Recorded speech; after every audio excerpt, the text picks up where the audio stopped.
Okay, good morning and Ramadan Kareem, everyone.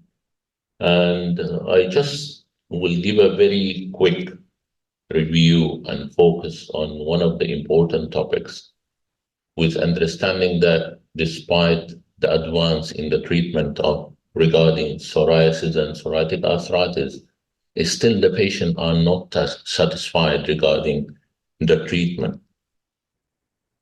I think the coming slide is. So just we'll start by how we approach patient with psoriasis and psoriatic arthritis, specifically psoriatic arthritis, which is right here. And so just overview for diagnosis, we will go through the history, physical examination, investigations, and imaging. And also we'll go through classification criteria, how we classify. In rheumatology, we don't have any specific diagnostic criteria. Actually, we have something which we call classification criteria, which will help you to reach the diagnosis and then the assessment tool, seeing how the patient responding to the treatment and how the patient's improving. So Uh, I think one of the important things regarding history is genetics regarding psoriasis, and there is a clear evidence that genetics play a great role in the psoriatic arthritis. So if you have a family history, 15% of the patient might develop psoriatic arthritis, and in 85% of a patient with psoriasis, definitely 85% of patients of having psoriatic arthritis, 85% they have a previous history of psoriasis. And we have different subtype of psoriatic arthritis, and this is very important distinct, how to differentiate between psoriatic arthritis. They present in a different subtype, different phenotype, and the most common is the asymmetric oligoarthritis, which involving the large and small joints, especially of the lower limbs, like other spondyloarthropathies, and symmetrical arthritis, which involving small joints of the hands and feet, which is similar to rheumatoid arthritis, and DIB, which involving distal interphalangeal joints, and this is similar to osteoarthritis, as well as severe mutilant arthritis, which we call arthritis mutilans, and clinically we're giving you a telescoping picture, as well as in radiologically, it will give uh,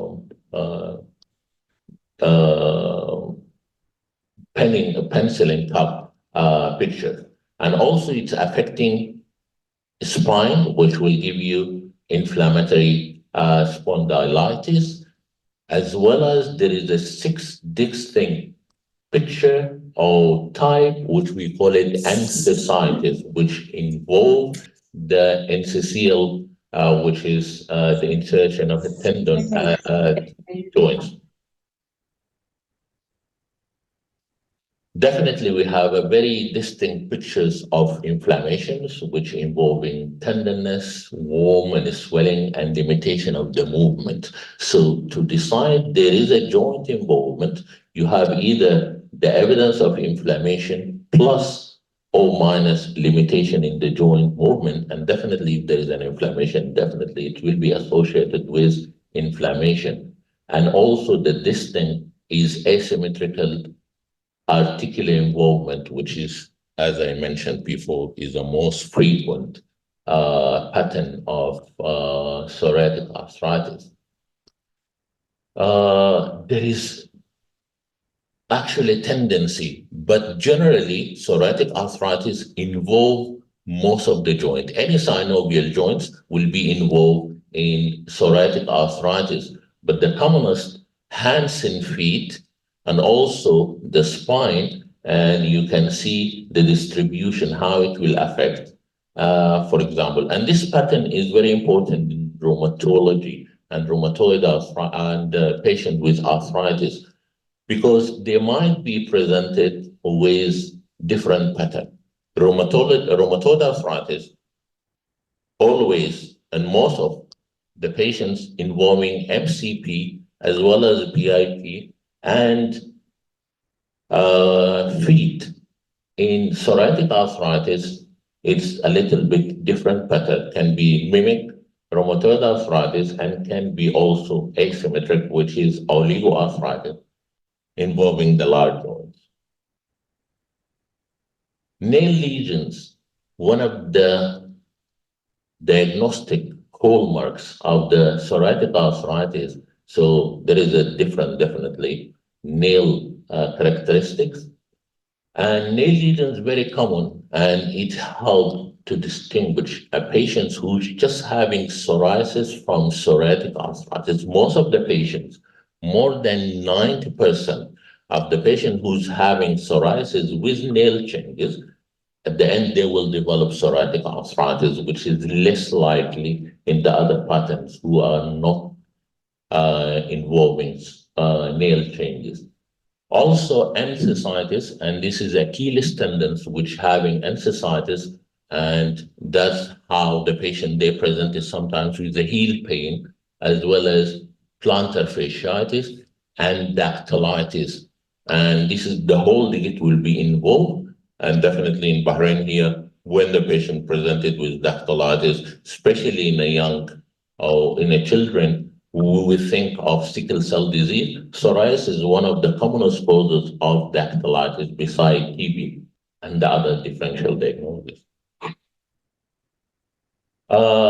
Inflammatory markers is in 50% of the patient is high, not always high. So you might find a patient with psoriatic arthritis who's having active disease, but is still normal inflammatory markers, ESR and CRP, and this is significantly important. It's not like rheumatoid arthritis. In rheumatoid arthritis, most of the patient, all of the patient, they have high inflammatory markers, which is not in spondyloarthropathy, specifically psoriatic arthritis.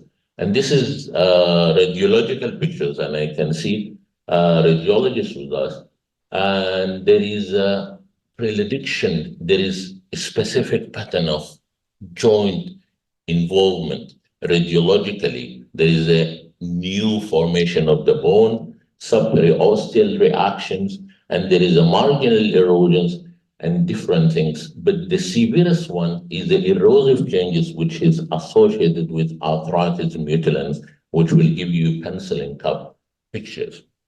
And there is a new development in the MRI and ultrasound, specifically MRI in sacroiliitis, because when we find an evidence previously in an X-ray, normal X-ray of the pelvis and sacroiliac of sacroiliitis, we call it damage, not an active disease, because in an active disease, better to be assessed by an MRI, which will detect earlier bone marrow edema, which will proceed to damage. So when you need to intervene, and that's why improvement is dramatically in management, which became real with the introduction of an MRI sacroiliac joints, because you will detect early inflammation. That means you will suppress the inflammation, and the treatment will be more aggressive with less damage. While in an X-ray, already damage has been happened, there is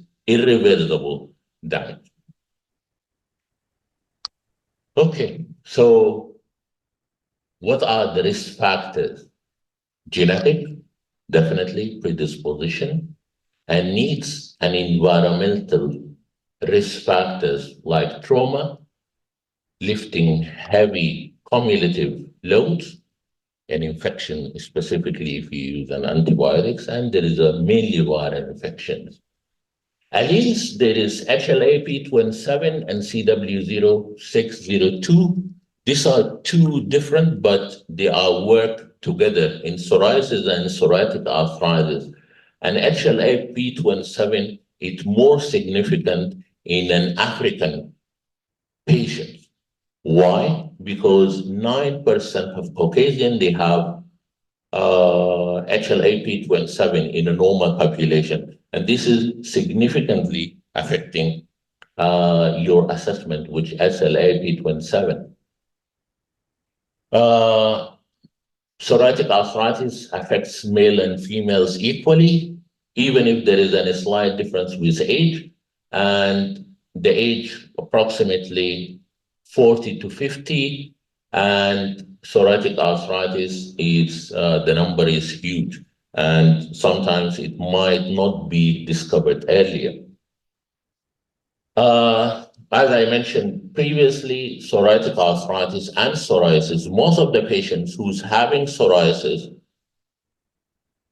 might not develop psoriatic arthritis, but definitely most of the patient who's having psoriatic arthritis, they have a background of psoriasis, and in 15 to 20 patients, they might you might have a psoriatic arthritis preceding 5 to 10 years psoriasis development. There is a criteria how to diagnose patient with psoriatic arthritis, which is started with an old criteria, which is still functioning and modified, which is Casper criteria.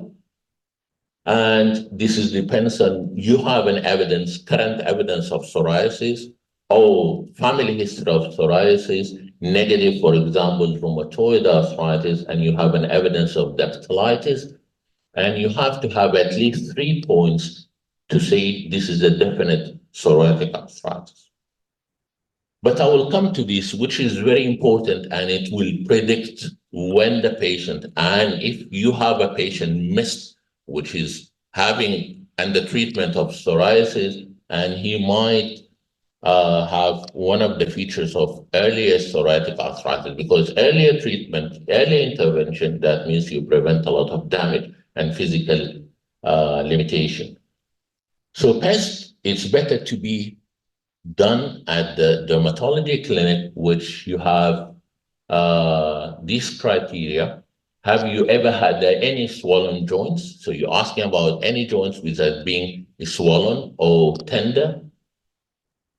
Has a doctor told you that you have an arthritis before? Do you have a fingernail or toenails have holes or pits looking for nail changes?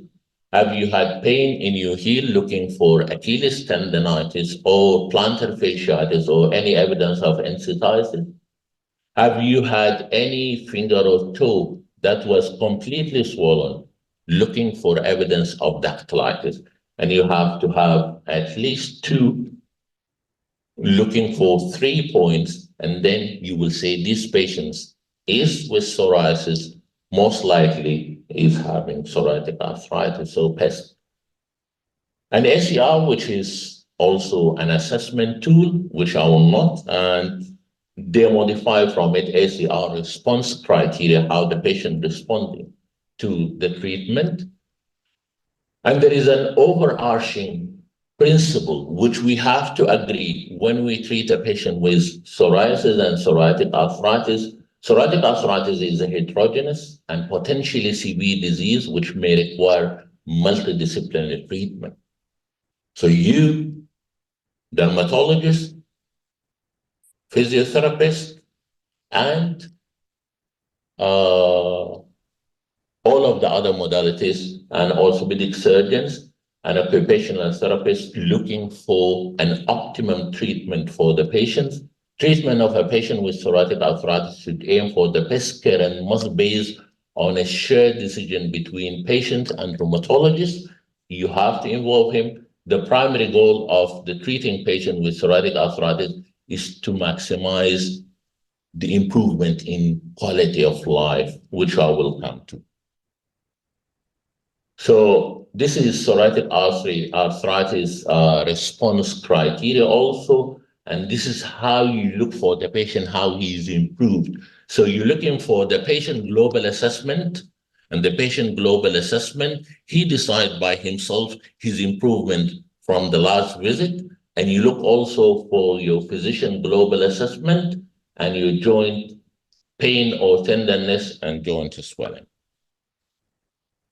This is how the function can be tested by HAT and short form 36. And this is will show you actually, to be honest, psoriatic arthritis is underestimated and underdiagnosed by a dermatologist. And most of the patients with psoriasis, definitely, they will go for dermatology clinic. So the earliest signs of psoriatic arthritis, like enthesitis and the others, are being missed by a dermatologist. So actually 30 to 40% of the patients who already develop signs of inflammation of the joints has been missed. So delayed diagnosis worsen the disease and make a disability. So if there is just 1 year difference from the earlier diagnosis, comparable in this study will lead to a very poor outcome. Is a patient, most of the patient, this is a study which compare, is the patient satisfied regarding the treatment, which involve, I think, 1,700 patients with psoriatic arthritis, 54% are satisfied, and there is a huge number which is not satisfied. Many patients has been involved after the initial treatment. Definitely psoriasis and psoriatic arthritis, the treatment is a little bit different. And there is a response criteria, and there is an introduction of the new biologics like etanercept, adalimumab, and the others. All of them is still, there is a failure in treatment, and there is no 100% response. So the response is still very poor, and the survival rate regarding the joints is very low. So there is a new introduction. But the problem is specifically with the patients of psoriatic arthritis, the introduction of anti-TNF, it will lead to production of O2 antibodies against anti-TNF, and this will lead to failure. The more failure and the use of more anti-TNF for treatment, because to decide the failure, you need 3 months, will lead to treatment failure in general, and the patient will not be satisfied. So to assess the treatment, we need to look for these, specifically for the efficiency of the treatment for patients with psoriatic arthritis. A number of factors which associated with disability, but the physical disability is very prominent in a patient with psoriatic arthritis, comparable to a psoriasis. In a patient with psoriasis, definitely there is also bad quality of life, but physical limitation and physical quality of life, it's very poor and very limited in a patient with psoriatic arthritis. And this is which will show you the physical function is greatly limited in a patient, specifically if they develop arthritis mutilants. And this is how the functions has been worsened. Hospitalization account approximately for 60% direct cost, low productivity, and a lot of patients already they go for an early retirement. Almost a third of patients claim short-term or permanent disability form. And Cosentyx, which is secukinumab, which is a new introduction of interleukin-17 monoclonal antibody, has been introduced with some of the improvement, and some of the patient has been responding very well, and still there is more trials coming. So take-home messages, the etiology is still not well clear, and many patients are dissatisfied with their current treatment. and long-term anti-TNF is limited. So still there is a discussion for how long you can use anti-TNF, and psoriatic arthritis negatively affect patients psychologically and physically. That's it. Thank you.